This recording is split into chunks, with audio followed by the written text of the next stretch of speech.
사순절이 거의 막바지에 이르고 있습니다. 사순절은 예수님의 고난에 깊이 동참함으로써 우리 주님 모습에 나의 모습을 비추어 보아서 나 자신을 신앙적으로 잘 바꾸어 나가는 절기가 되겠습니다. 그래서 이런 절기를 잘 사용해서 나 자신을 깊이 성찰하고 날마다 자기 자신을 더욱더 아름답게 바꾸어 나가는 참 훌륭한 그리스도인들이 많이 있습니다. 그러나 이런 절기가 되어도 별로 개념이 없어서 이런 절기를 잘 사용할 생각도 하지 못하고 그저 그 모습 그대로 구태의연한 모습으로 살아가는 사람들도 또한 많이 있는 것 같습니다. 간절히 바라기는 이제 사순절이 거의 막바지에 이르고 있는데 이런 때에 나 자신의 신앙의 모습을 깊이 돌아보시고 정말 하나님 원하시고 기뻐하시는 아름다운 믿음의 삶을 꼭 살아가시는 성도 여러분 되시기 바랍니다. 모든 사람들은 다 어디에 속해 있습니다. 인간에게 있어서 내가 어디에 속해 있다고 하는 이 소속감은 참으로 중요한 것이 아닐 수 없습니다. 그래서 우리는 좁게는 각각의 가정에 속해 있고 또 넓게는 한 나라 대한민국에 속해 있습니다. 그 밖에도 우리는 직장에 속해 있고 여러 지인들의 모임에 속해 있고 취미생활하는 모임에도 속해 있고 그래서 우리는 수많은 관계를 가지며 수많은 모임 속에 속해 있습니다. 그런데 이런저런 소속보다 우리에게는 참으로 중요한 신앙적 소속이 있는데요. 우리는 본래 이 세상에 속한 사람이었다가 지금은 예수님께 속해서 성도로서 믿음의 삶을 살아가고 있습니다. 바로 이런 의미에서 이 세상 모든 사람들은 둘로 나눌 수가 있는데 하나는 자연인이고 또 하나는 신앙인이라고 말할 수 있습니다. 우리는 본래는 이 세상에 속한 사람들이었고 그래서 이 세상의 가치관을 가지고 이 세상의 방식대로 살아가는 이 세상에 속한 자연인이었습니다. 그러나 예수님을 믿음으로 말미암아 거룩하게 구별되어서 이제는 이 세상의 삶의 방식을 다 버리고 예수님의 방식으로 살아가는 예수님께 속한 신앙인이 되었습니다. 그러니까 우리는 한때는 다 자연인이었지만 하나님 아버지의 사랑 가운데서 선택을 받고 예수 그리스도의 은혜 가운데 구원을 받고 성령의 교통 가운데 성화의 삶을 살아가는 신앙인이 되었다 하는 것입니다. 바로 이 사실에 대해서 하나님께 깊이 감사하시고 정말 신앙인으로 영적인 삶을 잘 살아나갈 수 있기를 바랍니다. 그런데 이렇게 우리가 그리스도인이 되고 예수님께 속한 사람이 되었으면 성령의 역사로 말미암아 이제부터는 영에 속한 사람이 되어서 영적인 삶을 잘 살아나가야 합니다. 바로 이 사실에 대해서 바울은 오늘 고린도 교회에 보내는 편지를 통하여 이것을 분명히 밝혀주고 있습니다. 오늘 본문 12절 말씀을 보시기 바랍니다. 우리가 세상의 영을 받지 아니하고 오직 하나님으로부터 온 영을 받았으니 이는 우리로 하여금 하나님께서 우리에게 은혜로 주신 것들을 알게 하려 하심이라. 자, 이 구절은 이 세상에는 세상의 영을 받아서 육적으로 살아가는 사람들이 많이 있지만 우리 참된 그리스도인은 하나님의 영을 받아서 영적으로 살아가는 사람이라 하는 사실을 분명히 밝혀주고 있습니다. 그래서 하나님께서 우리에게 은혜로 주신 각종 귀하고 아름다운 것들은 우리가 하나님의 영으로서만 알 수 있다 하는 설명도 덧붙이고 있습니다.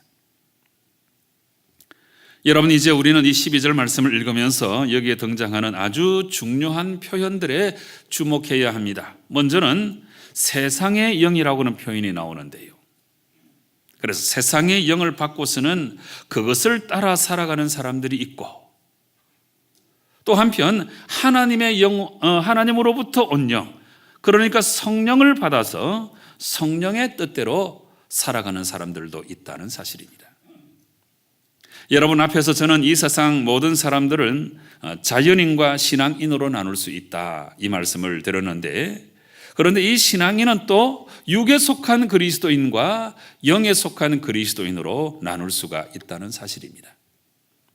바로 이 두 가지 영적 상태에 대해서 14절과 15절 말씀이 이제 이런 말씀을 우리에게 주고 있습니다. 육에 속한 사람은 하나님의 성령의 일들을 받지 아니하나니 이는 그것들이 그에게는 어리석게 보이며 또 그는 그것들을 알 수도 없나니 그러한 일은 영적으로 분별되기 때문이라. 신령한 자는 모든 것을 판단하나 자기는 아무에게도 판단을 받지 아니하느니라. 여러분 여기 나오죠. 14절에 육에 속한 사람. 육에 속한 사람은 하나님의 성령의 일을 받지 아니하고 오히려 그것을 어리석게 보고 또 그것을 알 수도 없는 사람이라고 설명하고 있습니다. 그렇지만 15절에 신령한 자 나오죠. 이 사람은 영에 속한 사람인데 이런 사람은 무엇보다 먼저 그 안에 성령께서 내주하고 계신 사람이고, 그래서 오직 그리스도 안에서 그리스도의 정신으로 그리스도를 위하여 살아가는 사람입니다. 그런데 여기 14절에 나오는 육에 속한 사람이나 아까 제가 말씀드린 이 자연인, 이 둘은 똑같은 사람이라 할 수 있습니다. 이 14절에 나오는 육에 속한 사람을 불가타 라틴어 성경에서는 아니말리스 아우템 이렇게 표현하고 있는데 동물적인 사람이라고 번역하고 있는 거지요. 동물적인 사람. 그 다음에 영어 번역본 가운데 아주 중요한 책 우리 RSV 성경에서는 The Unspiritual Man, 비영적인 사람 이렇게 번역을 하고 있습니다. 그런데 킹 제임스 버전 성경에서는 이 14절에 나오는 육에 속한 사람을 The Natural Man, 자연인 이렇게 번역을 하고 있습니다. 그러니까 사실은 이 14절에 나오는 이 육에 속한 사람은 조금 전에 제가 말씀드린 대로 자연인과 똑같은 존재입니다. 그런데 이 둘이 사고 구조나 삶의 방식이 있어 같다고 할지라도 그런데 저는 이 둘을 같은 범주에 넣고 싶지는 않았습니다. 그래서 아까 말씀드린 것이 이 세상 모든 사람들은 자연인과 신앙인으로 나눌 수가 있고, 그리고 이 신앙인을 육에 속한 그리스도인과 영에 속한 그리스도인으로 나눌 수 있다고 말씀을 드린 것입니다. 여러분 제가 분류를 이렇게 한 것은 나름대로 아주 중요한 의도가 있기 때문입니다. 자연인과 육에 속한 사람이 사실은 같은 것인데, 그런데 또 신앙인 가운데 육에 속한 사람과 영에 속한 사람이 있다고 새롭게 제가 분류를 한 것은 교회 나와서 믿음 생활을 하는 사람들 가운데서도 이 자연인과 똑같은 모습으로 살아가는 그리스도인들이 얼마든지 많이 있기 때문입니다. 여러분 사실 이것은 뼈아픈 이야기죠. 너무나 안타까운 이야기입니다. 그런데 이것이 우리의 현실이고 이것이 오늘날 교회의 현실입니다. 여러분 아까 14절에서 육에 속한 사람은 하나님의 성령의 일을 받지 아니하고 오히려 그것을 어리석게 보고 또 그것을 알 수도 없는 사람이라고 설명하였습니다. 그래서 교회 나오는 사람들 가운데서도 성령의 일을 받지 아니하고 세상의 영을 받아서 세상 사람들과 똑같은 가치관을 가지고 세상 사람들과 똑같은 방식대로 살아가는 사람들이 얼마든지 있는 것입니다. 이런 사람들은 무늬만의 그리스도인입니다. 그러니까 겉모양만 그리스도인이지 그 내면은 전혀 그리스도인이 아닙니다. 바울이 로마서 2장에서 사용한 표현대로 이들은 표면적 그리스도인이지 이면적 그리스도인이 아닙니다. 그러니까 표면적, 겉모양만 그리스도인이지 이면적, 속사람은 전혀 그리스도인이 아니라 하는 것입니다. 오늘날 교회 나오는 수많은 사람들 가운데는 말 그대로 교회 다니는 사람 처치 고어가 있는가 하면 또 한편 그 속사람까지 예수로 가득 찬 참된 그리스도인이 있는 것입니다. 여러분 이것은 생김새가 비슷하다고 다 같은 것은 아니라고 하는 이야기입니다. 우리 주변에 모양은 참 비슷한데 그 속성은 다른 게 얼마든지 있습니다. 나무 중에 밤나무 있잖아요. 밤나무. 이 밤나무하고 모양새 열매까지 비슷하지만 실상은 밤나무와 전혀 다른 나무가 있습니다. 이 나무는 오직 울릉도에서만 서식하는 나무인데 너도 밤나무라고 하는 나무입니다. 이 나무는 키가 무려 20m에 이르고 그리고 나무 밑둥치는 그 둘레가 70cm에 달하는 아주 큰 나무인데 한 가지 중요한 특징은 이 나무는 오직 울릉도에서만 자라난다는 사실입니다. 그런데 이렇게 이 나무가 오직 울릉도에서만 자라나는 이 내용에 대해서 아주 오래된 전설 가운데 이제 이런 설명을 하고 있습니다. 전설입니다. 전설. 네.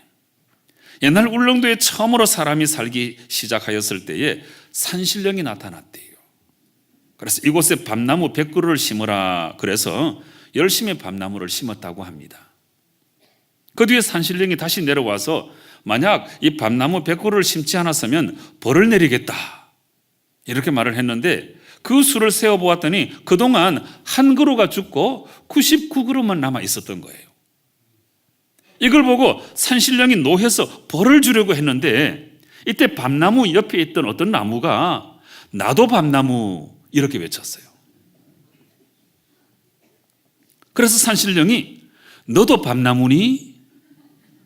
이렇게 되물었는데 이 나무가 확실히 나도 밤나무 이렇게 대답해서 화를 모면했다 하는 이야기입니다.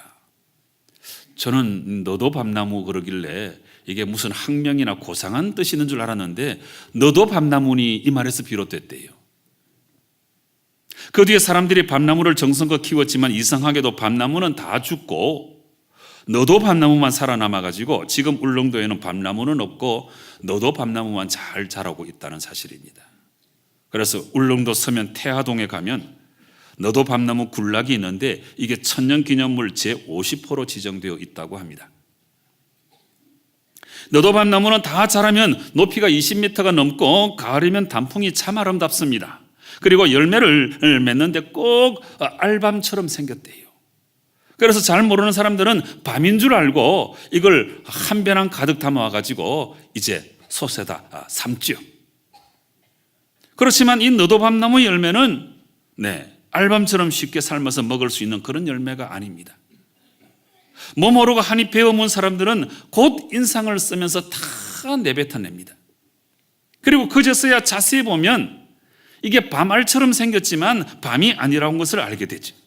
너도 밤나무의 열매는 밤과 모양새는 똑같이 닮았지만 전혀 밤이 아닙니다. 그러니까 너도 밤나무의 열매는 무늬만 밤나무인 것입니다. 그런데 오늘날 이런 너도 밤나무와 같은 신앙인들이 너무나 많이 있다는 사실입니다. 사람들이 보는 곳에서는 앞장서서 신앙적 열심을 내지만 혼자 있을 때는 하나님 없는 사람처럼 살아가는 외식하는 그리스도인 아주 많습니다. 교회와 성도를 통해서 자신의 이익과 사업의 확장을 꿈꾸는 맘모니즘에 사로잡힌 그리스도인 아주 많고요. 교회에서는 신앙인처럼 행동하면서도 또 다른 곳에 가서는 세속적인 모습으로 살아가는 그리스도인도 많습니다. 그리스도의 십자가를 한갓 장식물에 취급해버리는 복음 없는 그리스도인 참 많고 오직 자신의 복과 유익만을 위해서 예수 믿는 번영의 신앙에 도취되어 있는 그리스도인 굉장히 많습니다. 여러분, 이들은 겉으로는 분명히 그리스도인 같아 보이지만 그러나 실상은 무늬만 그리스도인입니다. 주님은 마태복음 7장 16절과 20절에서 그 열매로 그들을 안다 하는 말씀을 하셨습니다.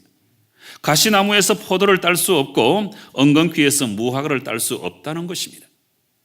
그래서 좋은 나무가 아름다운 열매를 맺고 못된 나무가 나쁜 열매를 맺는다는 것입니다. 그 나무의 그 열매입니다.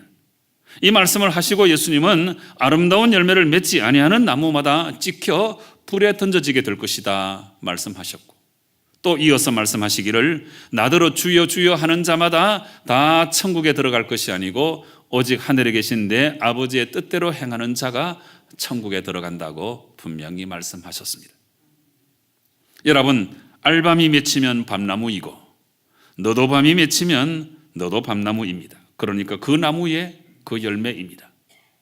사랑하는 성도 여러분, 우리가 그리스도인이면 우리의 생각 속에 그리스도가 가득 차야 되고, 우리가 그리스도인이면 우리 삶 속에 그리스도의 모습이 나타나야 합니다.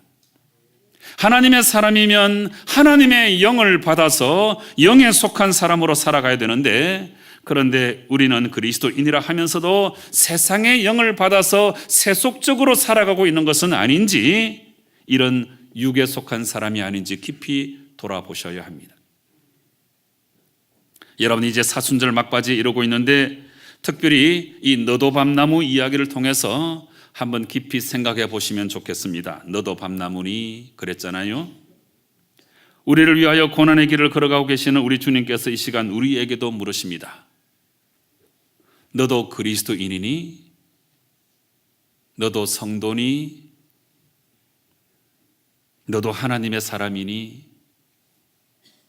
너도 영에 속한 사람이니? 혹시 너는 육에 속한 사람이 아니니? 주님께서 물으시는 이 진중한 물음을 이 사순절에 깊이 되새겨 보시고 진실로 여러분 모두가 영의 사람으로 거듭날 수 있기를 간절히 바랍니다. 여러분, 여기서 중요한 사실 한 가지는 우리가 육의 사람인가 영의 사람인가 하는 것은 우리의 신앙의 연수와는 별로 상관이 없다는 사실입니다. 이것은 우리가 아무리 오래 믿어도 여전히 육의 사람으로 살 수 있기 때문입니다. 그리고 우리가 육의 사람인가 영의 사람인가 하는 것은 우리의 직분과도 상관이 없고 우리의 봉사와도 상관이 없습니다. 왜냐하면 교회의 큰 직분을 가지고서도 얼마든지 육의 사람으로 살아갈 수 있는 것이고, 교회 안에서 엄청나게 큰 일을 감당하고 있다고 할지라도 얼마든지 육의 사람으로 사역할 수 있기 때문입니다. 여러분, 저는 목사이니까 목사 이야기를 좀 해보겠습니다. 목사는 하나님의 부르심을 받고 신학 공부를 하고 교회의 청병을 받아 열심히 목회하는 분들이 아닙니까? 그런데 이렇게 목사만 되면 무조건 다 영에 속한 사람이 되는 것입니까? 절대로 아닙니다. 목사 중에도 얼마든지 육에 속한 사람이 있을 수 있는 것입니다. 제가 사람을 판단하자고 이런 이야기를 하는 것이 아니고 실상을 말씀드리는 것인데요. 목사라고 무조건 다 영에 속한 사람이 아니고 육에 속한 목사도 얼마든지 있을 수가 있습니다. 얼마 전에 금요 집회 1일 부흥회 강사로 오신 목사님, 오랫동안 군목으로 계시다가 나이 50이 되어서 네팔로 선교사로 가신 목사님이 우리 교회 오셔서 말씀을 전해주셨는데, 그날 밤에 제가 은혜를 많이 받았습니다. 우리 성도님들도 은혜 많이 받는 것 같았습니다. 그냥 스피치가 막 화려하고 신금을 울리는 딜리버리가 아닐지라도 조용히 증거하는 말씀 가운데서 그분이 얼마나 하나님을 사랑하는지, 그분이 얼마나 예수님을 실제로 주님으로 모시고 살아가는지, 그것을 우리가 느끼게 되면서 큰 은혜를 받았어요.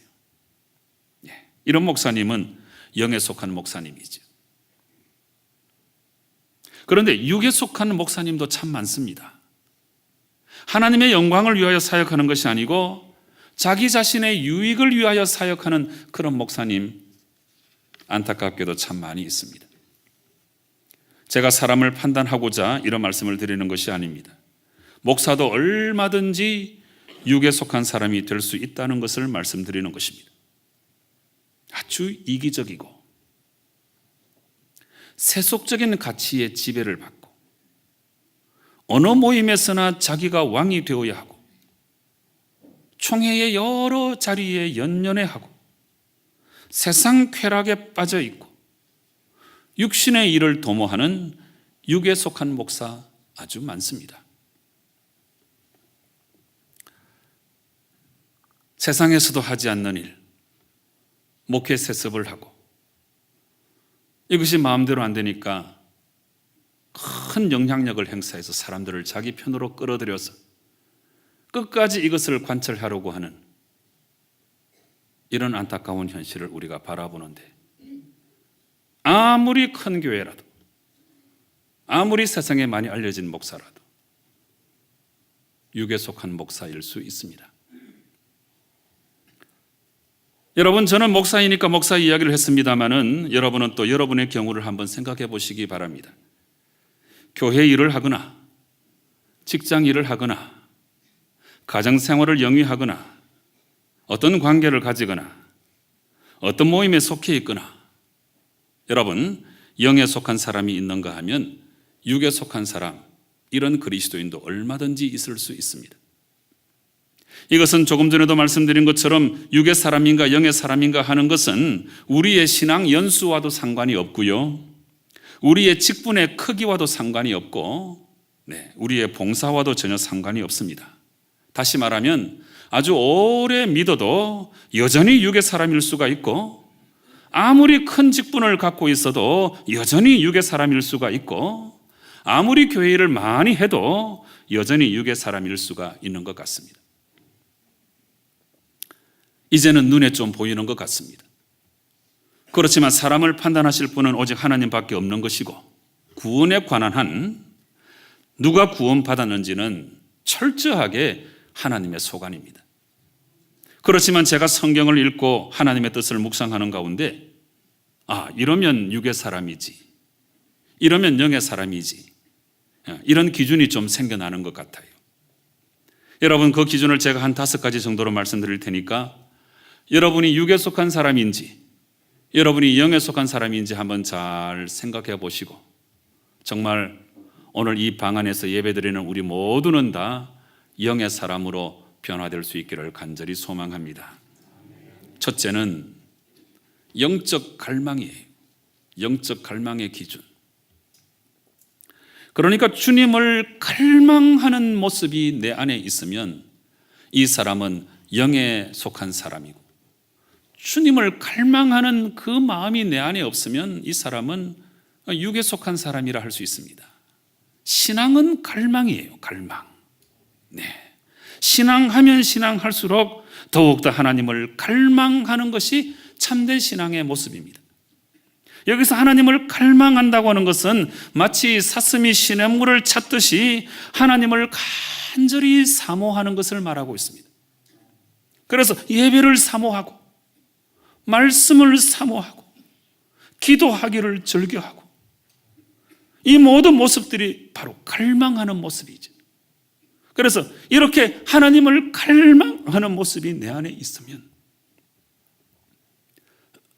그는 거의 영에 속한 사람이고, 하나님 앞에 서 있는 단독자로서 하나님을 갈망하는 모습이 내게 전혀 없다면 영에 속한 사람이라고 하기는 어렵습니다. 두 번째 기준은 이기적인가 이타적인가 하는 기준입니다. 우리가 영에 속한 사람이 되어서 예수님의 가치관을 지니게 되면 점점 더 이타적인 모습으로 변화될 수밖에 없습니다.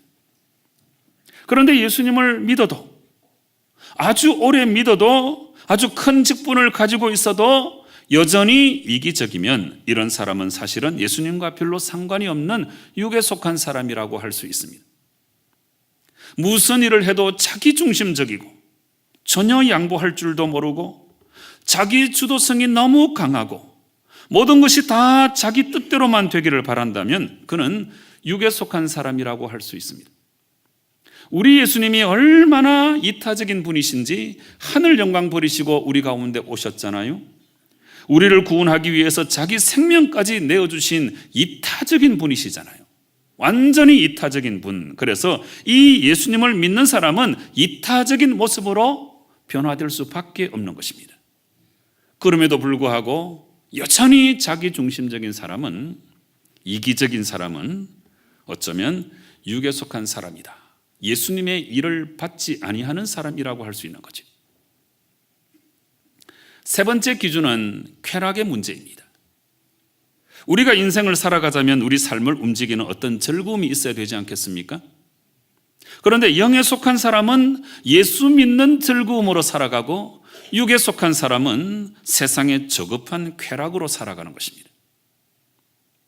얼마 전에 뉴스 보도를 통해서 세상 사람들이 어떻게 놀고 특별히 연예인들이 어떤 모습인지 그 일부분을 보고 우리가 깜짝 놀랐습니다. 수많은 여자와 성관계를 하고 그것을 동영상으로 찍어서 지인들의 카톡방에 올려서 자랑스럽게 말하는 이 악한 모습을 보세요. 두말할 필요 없이 육에 속한 사람의 모습이죠. 그런데 우리가 예수님을 믿는다고 하면서도 이런 세상의 천박한 쾌락에 계속해서 빠져 있다면 그는 똑같이 육에 속한 사람이라 할 수 있습니다. 악한 마귀 사탄은 언제나 달콤한 쾌락으로 우리를 유혹하는데 이런 쾌락 속에 빠지게 되면 점점 더 세상적이 되고 우리는 점점 더 육에 속한 사람이 될 수밖에 없는 것입니다. 네 번째 기준은 겸손과 교만의 모습입니다. 영에 속한 사람은 겸손하신 예수님을 본받아 겸손할 수밖에 없고 육에 속한 사람은 나를 앞세우고 나를 자랑하고 나를 높이는 것입니다. 이것은 다 악한 마귀 사탄이 가르쳐준 이 세상의 방식인데요. 그래서 육에 속한 사람은 나만 옳다는 생각으로 다른 사람을 무시하고 아주 강한 독선에 빠지게 되는 것입니다. 다섯 번째 기준은 섬김의 문제입니다. 여러분, 예수님께서 우리에게 가르쳐 주신 아주 독특한 그리스도인의 삶의 양식이 바로 섬김이라고 하는 거예요. 그리스도인은 섬기는 존재입니다. 그런데 이걸 깨우치지 못하고 여전히 나를 좀 섬겨라, 좀 힘이 있다고 권세 있다고 다른 사람을 부리고 함부로 대하는 것은 그가 여전히 육에 속한 사람이기 때문입니다. 여러분, 이 다섯 가지 기준을 가지고 여러분 자신을 한번 돌아보시면 좋겠습니다. 이 사순절 막바지에 우리가 좀 더 아름답게 변화되어야 하지 않겠습니까? 여러분, 우리가 예수님은 하나님께서 보낸 아들이시고 그분이 십자가를 통해서 이루신 구원 사역을 우리가 진짜 믿게 되면 성령을 받게 되고 이로써 진정한 그리스도인으로 거듭나게 되는 것입니다. 이걸 가리켜서 중생이라고 말해요. 중생. 그리고 이렇게 그리스도인으로 거듭난 후에는 자기를 쳐서 복종시킴으로 말미암아 부담 없는 성화의 삶을 또한 우리가 반드시 살아가야 합니다. 이 두 가지가 중요해요. 한 가지는 중생 거듭남이고 또 한 가지는 성화입니다. 여러분, 우리가 육의 사람이 아니고 영의 사람이 되려고 하면 일단은 거듭나야 돼요. 일단은 중생의 체험을 해야 돼요. 여러분, 니고데모와의 대화에서 주님께서 이런 말씀을 하셨습니다. 영으로 난 것은 영이고 육으로 난 것은 육이다, 이 말씀을 하셨어요. 이거 사실 굉장히 무서운 말씀이에요. 육으로 난 것은 아무리 갈고 닦아도 영으로 난 것이 될 수 없는 거예요. 육으로 난 것은 육이에요. 영으로 거듭나야 된다는 이야기입니다. 일단 거듭나야 돼요. 중생해야 돼요. 우리가 정말 예수님을 믿고 예수님께 전폭적으로 의지하며 성령이 임하시고 우리가 거듭나게 되죠. 그 다음에 거듭났으면 그거로 끝나는 게 아니죠. 제가 여러 번 여러분에게 설명하고 강조했습니다. 신앙의 세계에 자동 없습니다. 자동 없어요. 한 번 거듭났다고 해서 이게 끝까지 가는 거 아닙니다. 여러분, 거듭났는데 정말 훌륭한 그리스도인으로 다시 탄생했는데 그런데 다시금 세상에 죄를 짓고 다시금 육에 속한 사람으로 돌아가는 사람들 저는 얼마든지 많이 보았습니다. 자동 없어요. 신앙의 세계에 자동 없어요. 부담 없는 노력으로 자기 자신을 쳐서 복종시켜서 어제보다 오늘이 낫고 오늘보다 내일이 낫고 이렇게 날마다 성화의 삶을 살아가야 우리의 믿음이 유지되지 자동적으로 믿음 유지되는 거 없어요. 여러분, 우리가 영에 속한 사람이 되려고 하면 이 두 가지가 중요합니다. 일단은 참된 그리스도인으로 거듭나고 중생, 그리고 성화를 통해서 끊임없이 부담 없는 노력을 해야 돼요. 여러분, 이렇게 영에 속한 사람도 있고 육에 속한 사람도 있는데 이런 각각의 삶의 결과가 어떻게 되는지 이제 마지막으로 말씀드리고자 합니다. 그 해답이 로마서 8장에 나와 있습니다. 로마서 8장 5절과 6절 말씀. 육신을 따르는 자는 육신의 일을, 영을 따르는 자는 영의 일을 생각하나니 육신의 생각은 사망이요 영의 생각은 생명과 평안이니라. 육에 속한 사람은 결국은 사망에 이른다고 말씀하십니다. 그렇지만 영에 속한 사람은 그 마지막이 생명과 평안이라고 말씀하고 있습니다. 사랑하는 성도 여러분, 이 사순절에 자기 자신을 쳐서 복종시킴으로 말미암아 영에 속한 사람으로 온전히 변화되셔서 앞으로도 계속해서 생명과 평안의 삶을 살아가시는 성도 여러분 꼭 되시기를 주님 이름으로 축원합니다. 기도하시겠습니다. 아버지 하나님, 우리가 자연에 인해서 신앙인으로 거듭났는데 그럼에도 불구하고 여전히 우리가 육에 속한 그리스도인이 아닌지 깊이 돌아볼 수 있도록 도와주시고 이 사순절에 자기 자신을 쳐서 복종시킴으로 말미암아 영에 속한 사람이 되어서 생명과 평안을 누리는 저희들 되게 역사하여 주시옵소서. 예수님의 이름으로 기도드리옵나이다. 아멘.